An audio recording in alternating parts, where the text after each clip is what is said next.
Hola, en este video abordaremos de manera clara y concisa la teoría del Jus-normativismo. ¿Estás listo? ¡Vamos!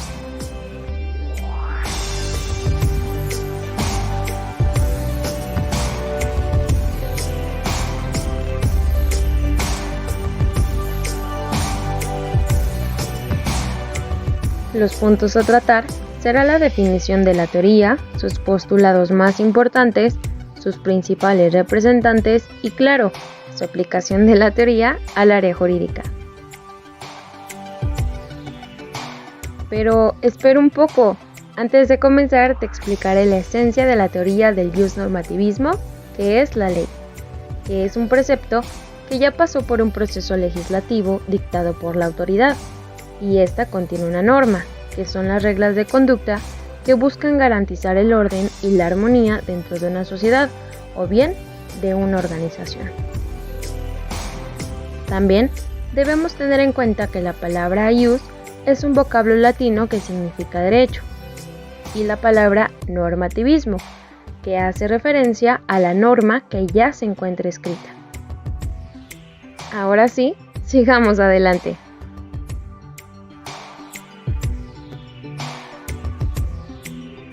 Como una primera aproximación, esta teoría pretende hacer de lado cualquier pensamiento ideológico. Asimismo, se funden dos grandes corrientes del pensamiento, que es el positivismo filosófico y el empiriocriticismo. La tarea del positivista es descubrir su objeto de estudio, conocimiento o investigación únicamente, haciendo a un lado la valoración axiológica de estos hechos. Esta teoría también establece un sistema jurídico basado en la jerarquía de normas. Tal es el caso de la famosa pirámide de Kelsen.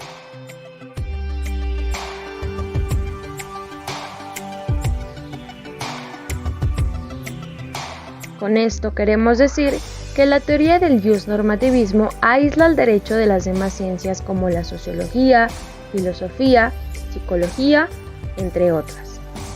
También concibe el derecho como un fenómeno eminentemente normativo, pero considerado como un resultado exclusivo de la voluntad humana. También es preciso mencionar que la teoría del Jus-normativismo se contrapone a la del Jus-naturalismo. El Jus-normativismo concibe el derecho como un orden normativo y lo separa de la moral, mientras que el Jus-naturalismo dice que los derechos son inherentes al ser humano y entrelaza el derecho con la moral. El Jus-normativismo niega todo elemento que no se puede verificar y el segundo considera a lo justo como todo lo que es moralmente correcto. El primero nos indica que es producto de la voluntad humana y el segundo nos dice que es producto de la voluntad divina. En palabras de Norberto Bobbio, la teoría positivista es expresión de la conciencia de que el derecho es producido por el Estado y es una construcción racional, siendo la razón el instrumento necesario para elaborar el derecho, es decir, todo lo que está escrito, constituciones, reglamentos, leyes, reformas, códigos, entre otros. Seguramente con todo lo que ya te explicamos te recuerda a algo, ¿cierto? Obvio.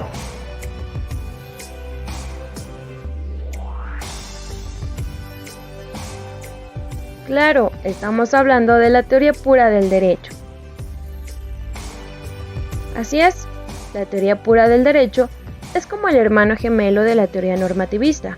Es como ser la misma persona, ya que fueron desarrolladas por el mismo jurista y ambas teorías proponen lo mismo. Kelsen sostiene que la característica de la pureza es un principio de método, que consiste en buscar solo un conocimiento orientado hacia el derecho, es decir, liberar a la ciencia jurídica de todos los elementos extraños. Añade Kelsen que la ciencia jurídica tradicional no satisface la exigencia metódica y afirma que el objeto de la ciencia del derecho lo constituyen las normas jurídicas. Pero, ¿por qué afirma esto? Pues bien, porque se ha confundido con la psicología, sociología, la ética y la teoría política, ya que los objetos de esas ciencias se relacionan estrechamente con el derecho. La teoría pura tiene por objeto delimitar el conocimiento del derecho frente a la psicología, sociología, ética, entre otras ciencias. Ahora hablaremos del principio de imputación. Este principio es un principio ordenador o de conocimiento, a diferencia del principio de causalidad que se emplea en la descripción del ser. El principio de imputación se emplea para la descripción de un orden normativo de interacción humana, es decir, se utiliza en la descripción y en la distinción del deber ser y del mundo no normativo o de los hechos. En relación al deber ser, en el ámbito jurídico, Kelsen nos dice que si el derecho declara que bajo determinadas condiciones deben producirse determinadas consecuencias y abarca tres significados normativo-jurídico, que es el ordenar, el facultar y permitir positivamente la consecuencia. El deber ser es la relación entre el supuesto y la consecuencia normativa. Otro concepto básico de esta teoría es que el significado jurídico de una conducta humana no se puede captar por los sentidos, por ejemplo, como se capta el color, la dureza o el peso de un objeto. Por ejemplo, en sentido subjetivo de que una persona dispone de su patrimonio por escrito en caso de que fallezca, estamos hablando de un testamento. Pero, hablando objetivamente, desde el punto de vista que dispone el Código Civil, puede que quizá, en razón de algún defecto de forma, como la falta de firma, quizá este no lo sea. Por lo tanto, el significado jurídico objetivo de una conducta únicamente lo proporciona la norma jurídica que regula la conducta y no el significado subjetivo que suministra el que realiza dicha conducta. Este significado jurídico objetivo se logra a través de una norma que lo provee, de tal suerte que el acto puede ser explicado según la norma. La norma funciona como un esquema de explicitación del acto. Ahora hablaremos del principio de causalidad. La norma, según la cual el acto significa que es conforme o contrario a derecho, es ella misma producida mediante un acto de derecho que por su lado nuevamente recibe su significado de otra norma. Asimismo, por validez se entiende la exigencia específica de una norma y se expresa formulando que algo debe o no ser. Que una norma sea válida significa que obliga y que el hombre debe de comportarse como lo indica esta. El fundamento de validez es una norma que se encuentra en la validez de otra y se caracteriza como una norma superior en relación con una inferior y así sucesivamente. La norma es válida o existe si se fundamenta en otra. Ahora veamos un ejemplo.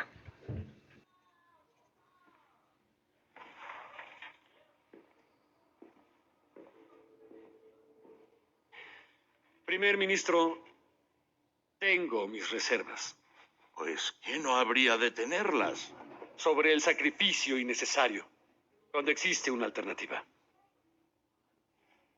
¿Qué alternativa? Italia se ofrece a mediar charlas de paz entre nosotros y Alemania. De antemano indiqué que siempre y cuando la libertad e independencia del imperio se garanticen, consideraríamos cualquier propuesta.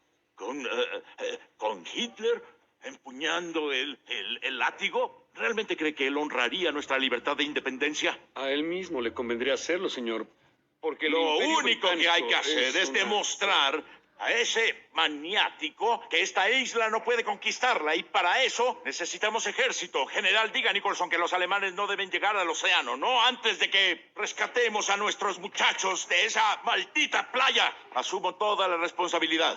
¿En serio? ¿En serio? Sí, señor. Esa es la razón por la que me siento en esta silla. Pues sin duda, antes de asumir la responsabilidad de la muerte de 4,000 hombres, querrá considerar toda opción disponible. ¿De qué se trata? ¿Qué opina del principio de las charlas de paz, señor? Debemos suponer que descarta la posibilidad de considerar participar en dichas negociaciones.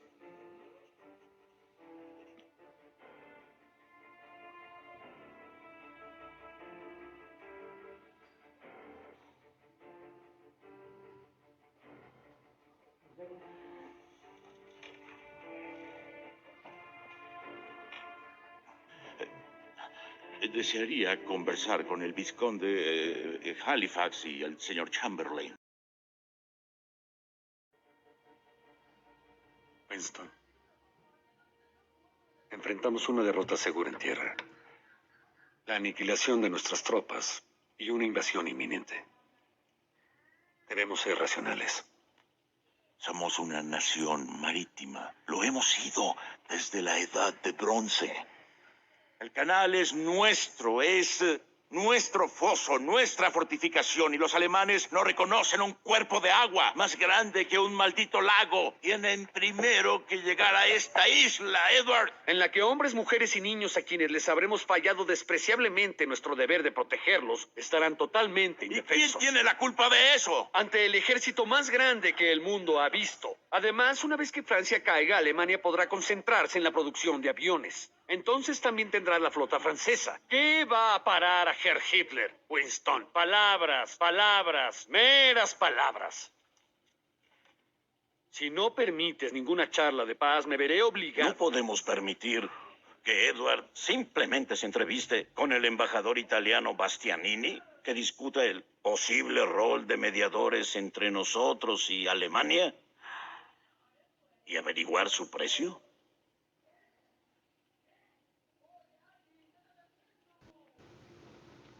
Pon mucha atención en esta parte.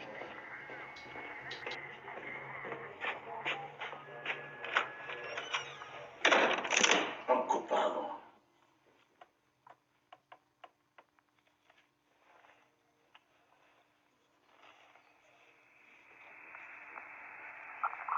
Señor presidente. Winston. Franklin. ¿Cómo estás? Bien, bien. ¿Cómo está usted, primer ministro? Oh, estoy de maravilla, de maravilla. Escucha, te telefoneo por tus aviones de marina. Si pudieras prestarnos solo 50 destructores, no de nuevos, sí. Incluso 40 bastarían. Pues sí, pregunté por ahí. Pero lamento decirte que no es posible. El acta de neutralidad que firmamos el año pasado me tiene atado de manos. Simplemente no puedo. Lo intenté. Sí, puedo entonces... cuento con tu permiso para enviar un portaaviones por los aviones de combate P-40 que le compramos a tu país. Señor presidente. Pues te quedo mal otra vez. Una nueva legislación impide el transbordo de equipo militar. Pero ya se los pagamos. Ya lo pagamos con el dinero que ustedes nos prestaron. En verdad, lo siento mucho, Winston.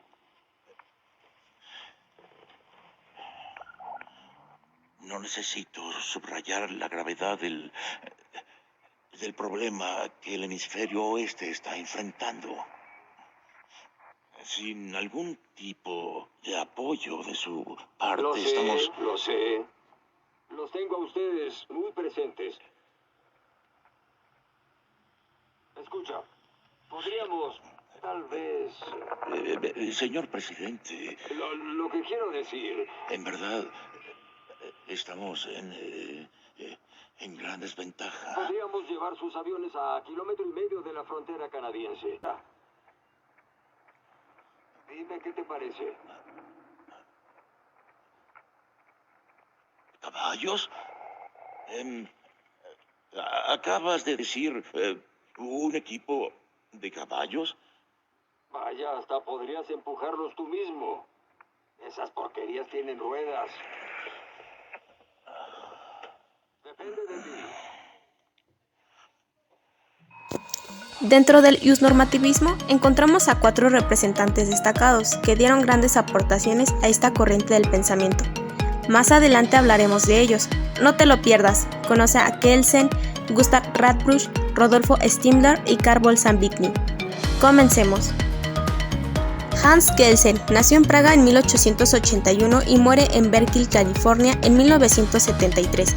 es considerado el jurista más influyente del siglo XX, pero no solo eso, sino también el principal representante del iusnormativismo, razón por la cual primero te hablaré de él.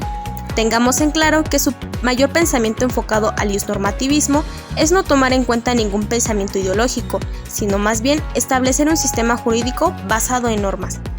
Dentro de sus mayores aportes fue sin duda la obra Teoría pura del derecho, que es en la que haremos más enfoque, ya que en ella afirma una autonomía casi absoluta del derecho con respecto a cualquier ciencia.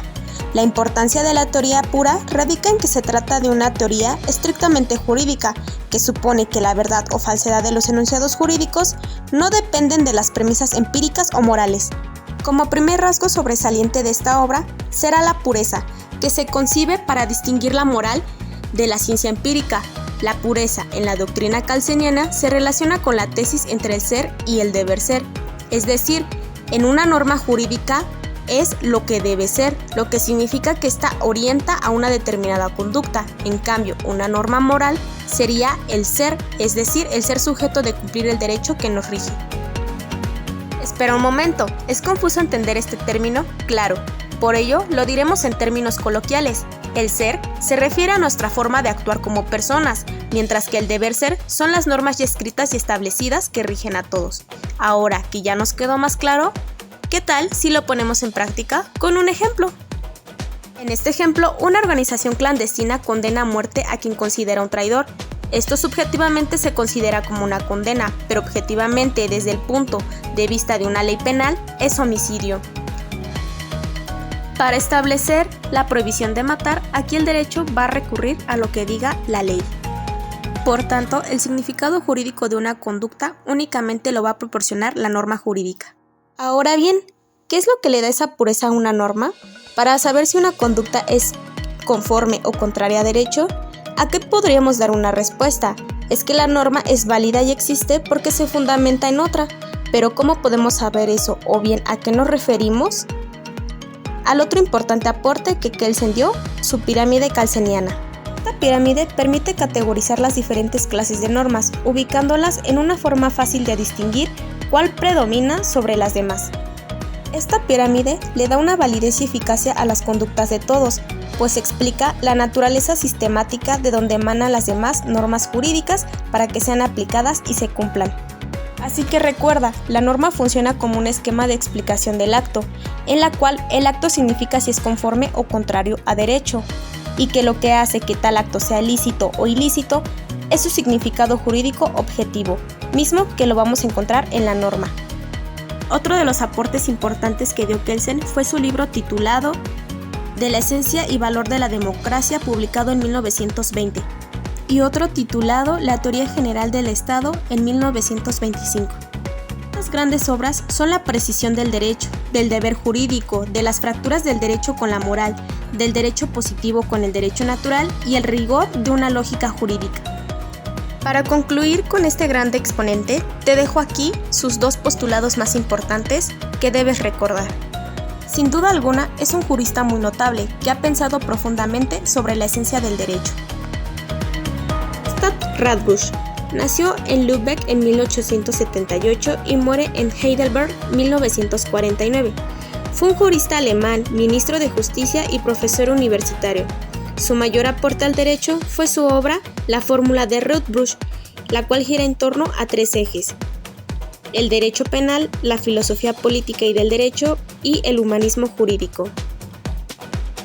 Su obra titulada La filosofía del derecho es la más relevante, ya que ésta se divide en dos etapas. La primera es la filosofía del derecho y la segunda en los escritos de posguerra. En los escritos de posguerra destaca el tema del derecho injusto.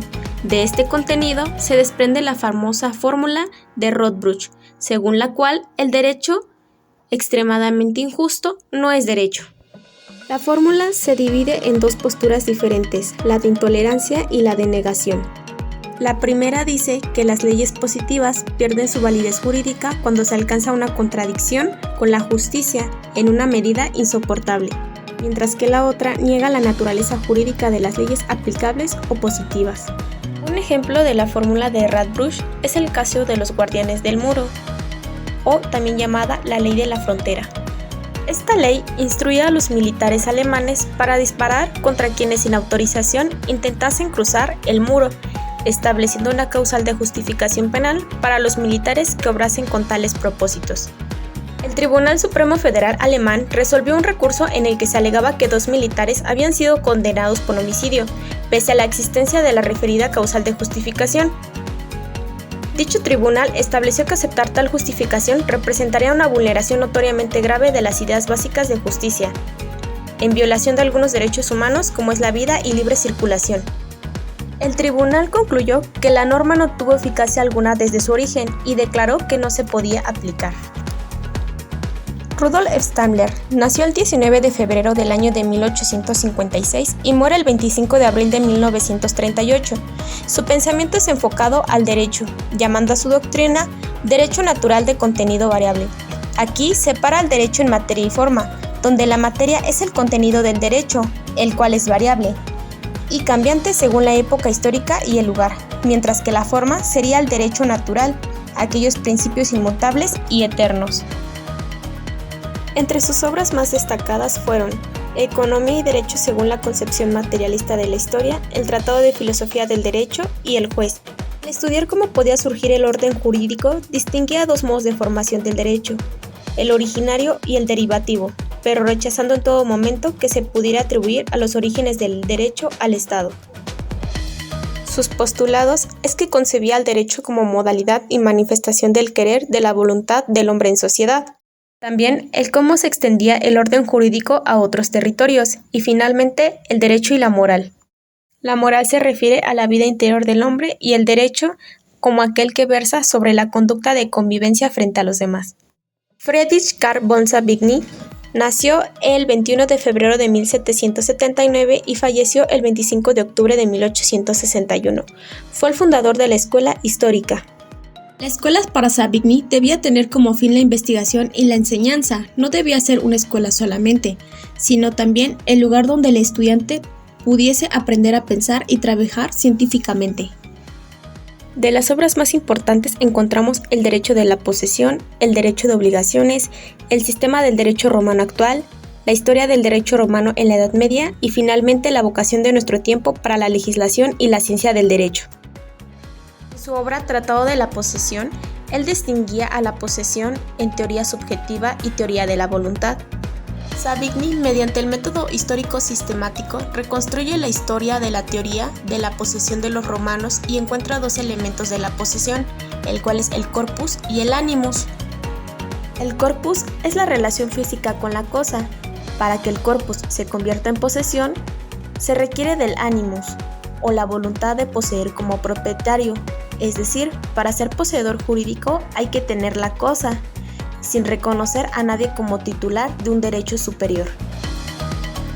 Por tanto, se requiere de estos 2 elementos para que la posesión exista, es decir, el corpus, la mera tenencia de poseer la cosa, y el animus, que es la voluntad de poseer. Dentro de su obra, Savigny distingue 2 tipos de posesión jurídica, según el tipo de animus: la posesión originaria y la posesión derivada. La posesión originaria es la detención del bien con ánimo de señor o dueño, mientras que la posesión derivada es la tenencia de un bien con ánimo de ejercer la posesión jurídica. Por ejemplo, en el caso de la posesión derivada, vamos a tener a 2 sujetos, el sujeto A y el sujeto B. A le va a entregar al sujeto B un bien inmueble como garantía de un crédito. B, que es el acreedor prendario, reconoce que A es el propietario. Sin embargo, el derecho romano considera que B es un poseedor jurídico porque le concede interdictos, es decir, B no es un mero tenedor, sino un poseedor porque tiene el animus possendi, pero no el animus domini. En cambio, el animus domini quiere decir la voluntad de poseer como propietario, sin reconocer a nadie como titular de un derecho superior. Así es como Savigny trataba a la posesión con estos 2 elementos, el corpus y el animus. Pero asimismo, él también decía que la posesión es al mismo tiempo un hecho y un derecho. En su aspecto material no es más que un hecho, pero en su aspecto formal es un derecho porque se produce efectos concurrentes o alternativos. Savigny decía que la posesión se pierde cuando falta uno de estos elementos, ya sea el corpus o el animus. El corpus se pierde cuando cesa el ejercicio del poder físico sobre la cosa, por ejemplo, cuando la cosa ha quedado en un lugar inaccesible o cuando los animales domésticos no pueden ser encontrados, etc. Mientras que la posesión se pierde por falta de animus possendi, lo que significa la falta de voluntad de poseer o la inexistencia de una voluntad opuesta o diferente al animus possendi, por ejemplo, la renuncia a una posesión. Finalmente, podemos decir que para Savigny, la posesión es que cuando una persona por sí o por medio de otra ejerce un poder de hecho sobre una cosa, comportándose como titular de un derecho real, lo sea o no, existirá dicha posesión. En su obra de la vocación de nuestro tiempo para la legislación y la ciencia del derecho, publicada en 1815, en este escrito se puede encontrar el programa de la Escuela Histórica Alemana, en el que Savigny se encuentra contrario a la codificación del derecho alemán, ya que considera que todavía no era el momento adecuado, pues aún no existía la madurez jurídica necesaria para emprender la existencia del lenguaje jurídico correspondiente. Además, creía que la ley debía ser producto de la razón y no del capricho del legislador y que debía estar al alcance de todas las personas. En esta obra, en su capítulo 6 titulado Los tres códigos modernos, Savigny hace referencia al Código de Napoleón, a la compilación prusiana y al Código austriaco. Considera que estos tres cuerpos legislativos, publicados en la misma época, apoyan su opinión en el sentido de que los tiempos no habían alcanzado la madurez suficiente para justificar su promulgación. Savigny comenta sobre estos tres cuerpos legislativos y desaprueba el Código de Napoleón, diciendo que en este código el influjo del elemento político legislativo ha predominado sobre el elemento técnico, mientras que en la compilación prusiana expresa que fue un trabajo cuidadoso y con el fin de producir una obra casi perfecta, ésta no recibe o no tendría por qué recibir alguna reclamación exterior.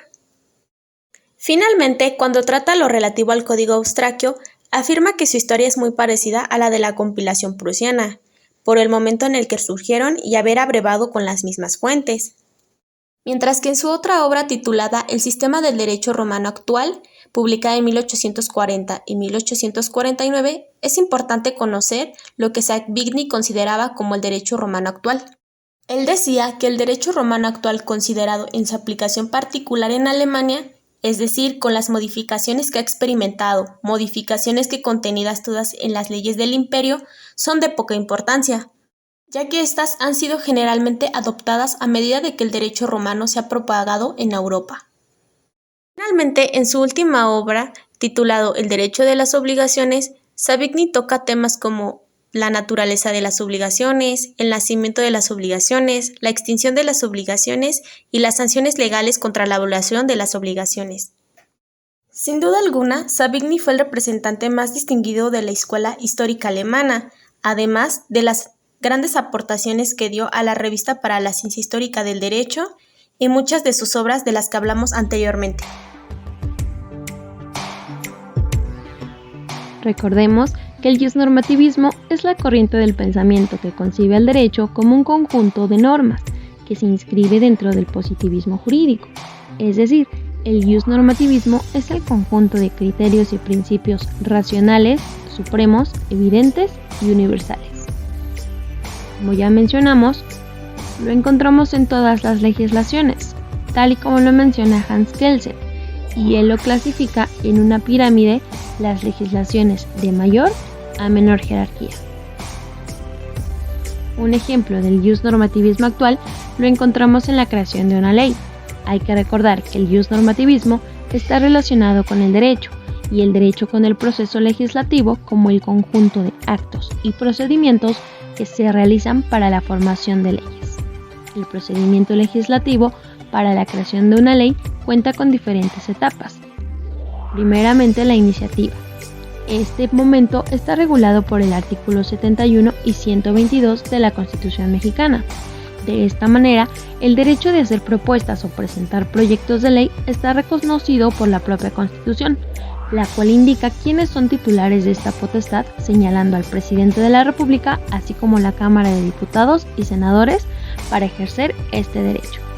Después viene la etapa de discusión y aprobación, que está regulada por el artículo 72 de la Constitución mexicana, en donde una vez presentado el proyecto de ley, se pretende fijar definitivamente el contenido de la ley. Recibido el proyecto por una de las cámaras que se convierte en cámara de origen, el presidente de esta lo turnará a la comisión que corresponde al estudio en razón de la materia que entraña la iniciativa, quedando a su colegisladora la función de cámara revisora. Posteriormente, llega la etapa de sanción y promulgación. Esta última está regulado en el artículo 70 de la Constitución mexicana, en donde una vez aprobado el proyecto de ley por ambas cámaras, se comunicará al Ejecutivo, firmado por los presidentes de cada una de las cámaras. Corresponde, en este momento, al presidente de la República manifestar su acuerdo sancionando y ordenando su promulgación como ley, o bien expresar su disconformidad formulando objeciones al proyecto. Por último, se encuentra una última etapa de publicación e iniciación de la vigencia, que consiste en que el presidente de la República debe proceder a la publicación de la ley e indicar a partir de cuándo entra en vigor, esto con el fin de dar a conocer la nueva ley a todos los ciudadanos y se realiza en el Diario Oficial de la Federación. Ahora conoceremos el caso de Toño.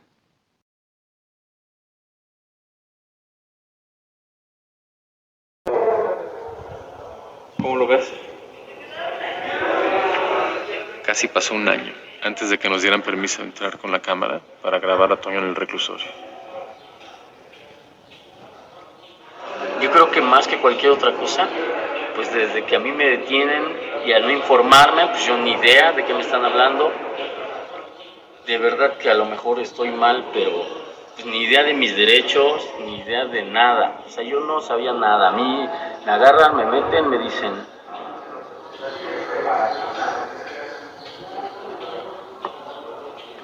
tú fuiste y ya. Entonces yo le decía, pues fui qué.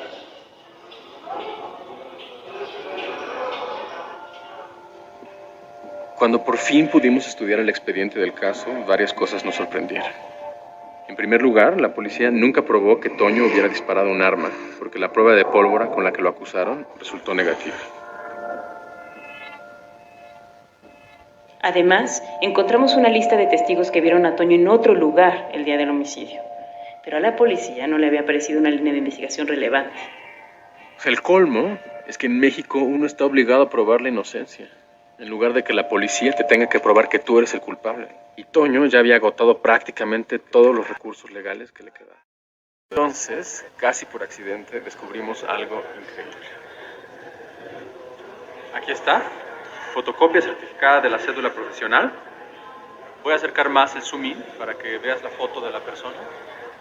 O sea, me llamó la atención muchísimo porque dije, a ver, esta es una persona que está litigando en el Distrito Federal con una fotocopia de una cédula profesional autorizada por un notario auxiliar de Salina Cruz, Oaxaca. Me pareció de lo más extraño. Y sobre todo porque hay muchas indicaciones de que no sabía lo que estaba haciendo nadie de su equipo en el juicio. Nos confirmaron del registro de profesiones que el abogado había falsificado su cédula profesional. Esto significaba que podíamos solicitar un juicio nuevo. Entonces metimos los papeles y nos sentamos a esperar.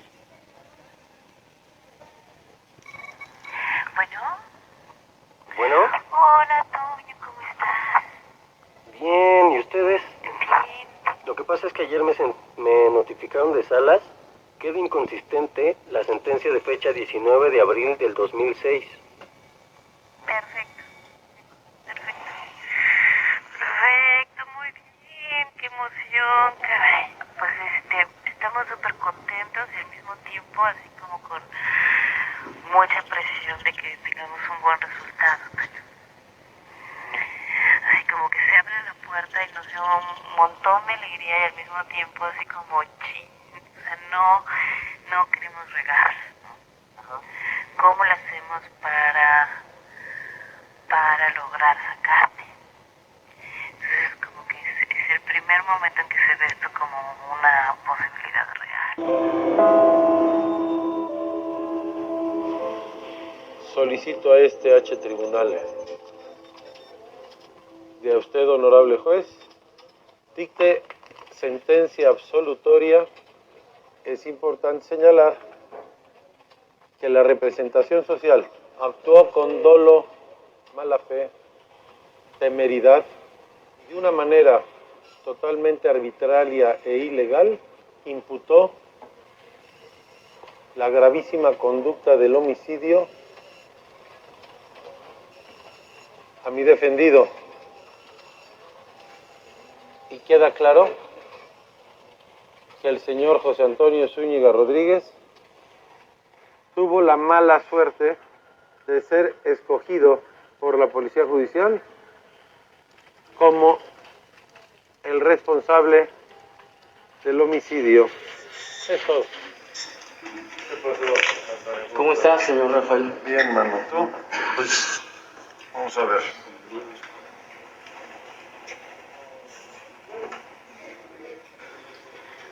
Y pues no tengo palabras para describir esto que siento, pero me siento contento, fuerte y pues tranquilo, esperando a ver qué nos dice el juez. Y pues yo creo que ahí está mi fuerza, ¿no? Ahí está mi fuerza y pues ¿qué más necesito ahorita? Yo creo mi libertad nomás.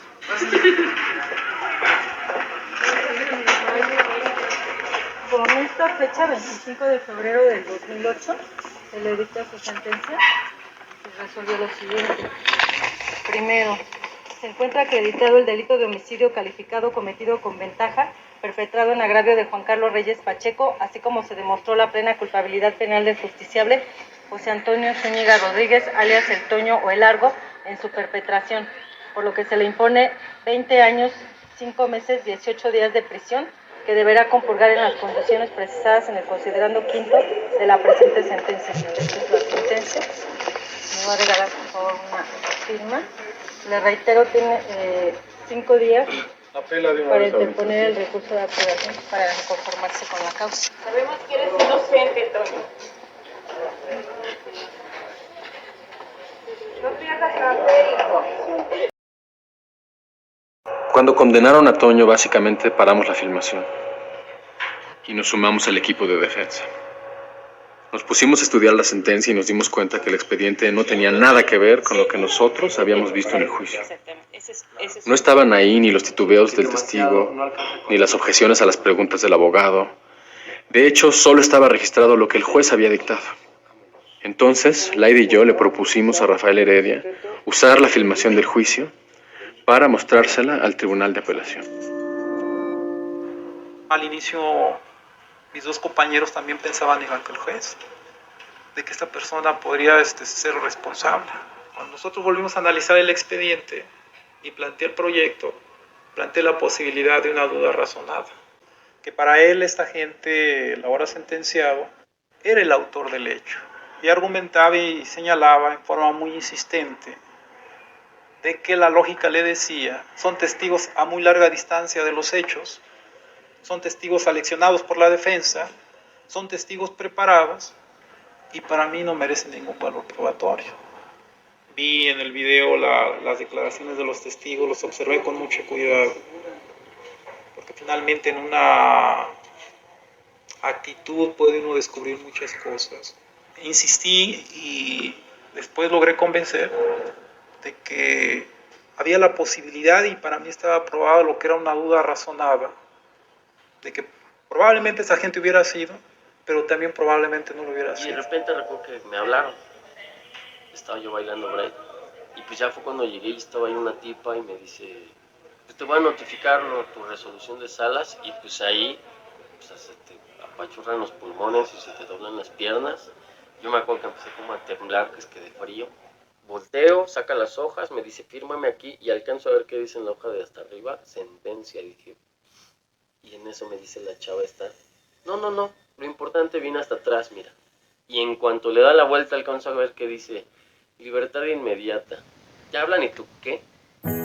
El iusnormativismo está relacionado con la normatividad del derecho. Esto está vinculado con la violación de derechos de Toño del documental mostrado.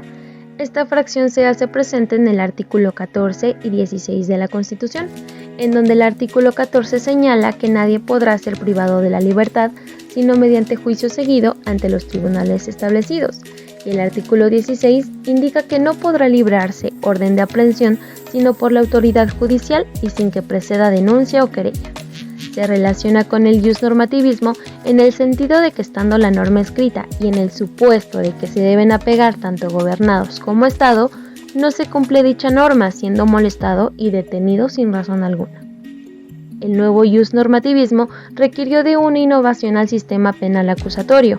Es por ello que se reformó en 2008 para dar forma y verificar los casos trabajados por la Fiscalía. De esta manera dará nuevos resultados a las reformas de justicia.